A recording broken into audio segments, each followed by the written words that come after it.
This is Channel News Asia and you're watching live pictures of jubilant celebrations from Tahrir Square in Cairo. This after President Hosni Mubarak has announced that he will step down from office after nearly 30 years in power. Crowds are chanting, "The people have brought down the regime." The announcement was made by Vice President Omar Suleiman on state television. Power now has been handed to the military. Mr. Mubarak was driven out after 18 days of massive demonstrations by his people. Mr. Mubarak, we understand, has left Cairo for Sharm el-Sheikh, a move Washington called, quote, positive.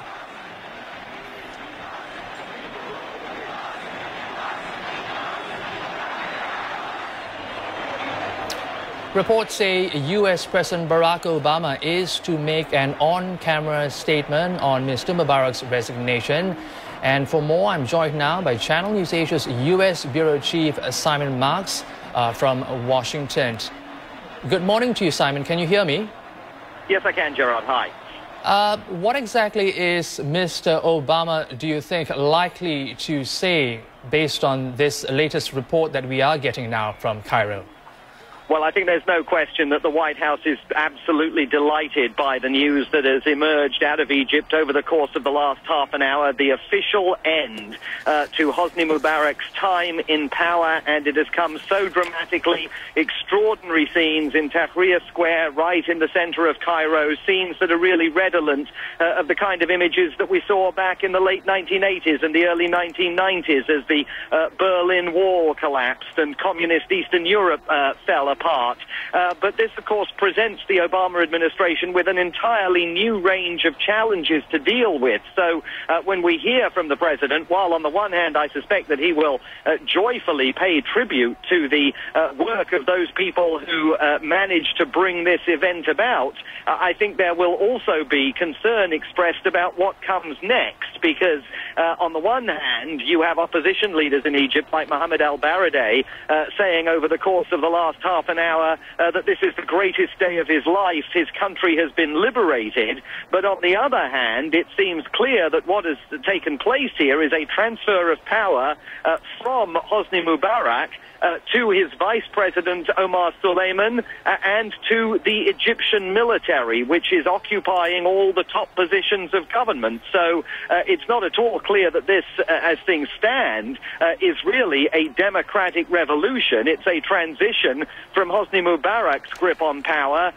to a new governing arrangement in Egypt that sees the military now having to chart the course towards fresh presidential elections. So I think you can expect celebratory language from Barack Obama, but also some caveats as the United States and other world powers start to wonder exactly what is really coming next in Egypt.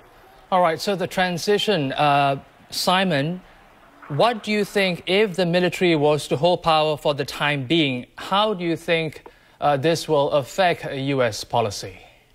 Well, the United States military has a very good military-to-military relationship with the Egyptian army, so that, in a sense, will be helpful. But I think that the United States at a policy-making level is going to be very anxious to see, once the celebrations in Tahrir Square die down and people start adjusting to this new situation, just how much pressure the popular movement places on the military to hold elections sooner than September, to amend the Constitution so that those elections can take place, and to reach out to opposition political forces, including, of course, Mohammed al-Baradei on the one hand, the Muslim Brotherhood on the other hand, and other forces within Egyptian society. So there will be, I think, great nervousness in world capitals about precisely where this is heading, even though there will be great relief that the logjam that has been Hosni Mubarak's grip on power, not just over the last 3 weeks, of course, but over the last many years, has finally been broken, and broken in such a dramatic way, Gerard. I mean, it was, as you know, less than 24 hours ago that Hosni Mubarak went on television amid wide expectations that he was going to announce his departure from office, and then said that he wasn't actually going anywhere, but that he was thinking of transferring some of his powers in a fairly ill-defined way to his vice president. Clearly, that was not enough to satisfy the protesters in the square, and it certainly wasn't enough to satisfy the government here in Washington or in other world capitals. And over the last 12 or 14 hours, it seems clear that reality has impinged on the Egyptian political leadership. Hosni Mubarak and his family departing Cairo for Sharm el-Sheikh, where they maintain a home, and basically leaving power in the hands of the military, who now, of course, are going to have to sit down and figure out what comes next and how they move Egypt to some kind of long-term, stable political situation.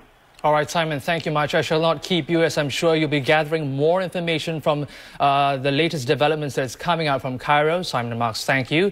Now, we have received word from the White House that U.S. President Barack Obama will make a statement in a few minutes' time. Mr. Obama will be speaking, of course, on the resignation of Egyptian President Hosni Mubarak. Well, the European Union has also been quick to weigh in on Mr. Mubarak's departure. Its foreign policy chief, Catherine Ashton, says she respects Mubarak's decision to step down, saying he listened to the voices of his people. She called for accelerated dialogue for a broad-based government. Ms. Ashton added that the EU stands ready to help Egypt. Mr. Mubarak's departure marks the culmination of 18 days of massive anti-government protest against his rule. Well, earlier, Ms. Ashton announced she was traveling to Tunisia next week and possibly even to Egypt. Ms. Ashton is Hillary Clinton's European counterpart, and questions are being raised as to why she and the EU as a whole had been slow to react to the situation in Cairo. Our Brussels correspondent Vanessa Mock reports. As the revolts on the streets of Cairo continue, so Egypt and other Arab countries continue to pose a huge foreign policy challenge, both for Washington and for Brussels.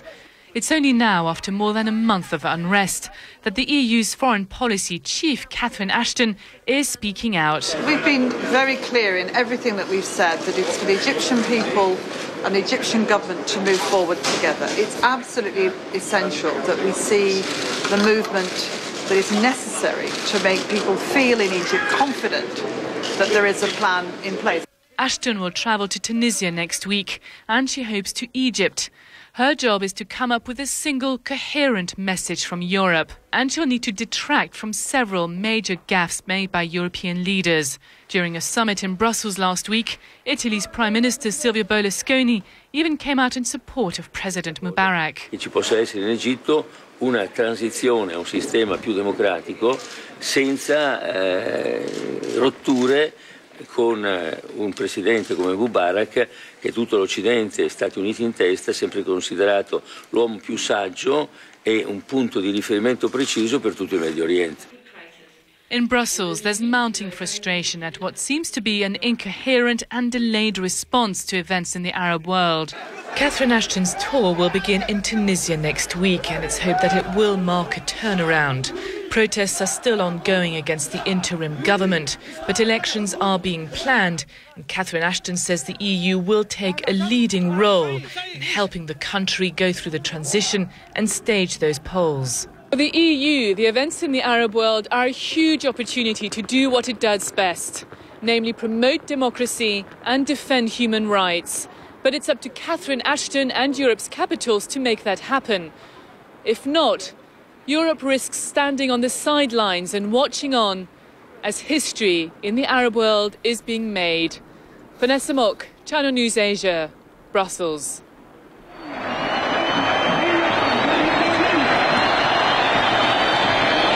All right, we now understand that U.S. President Barack Obama will not be making a statement in just a few minutes, but Mr. Barack Obama will be making a statement in Washington in about 2 hours from now. This is according to a White House statement. Mr. Obama will be speaking, of course, on the resignation of Egyptian President Hosni Mubarak.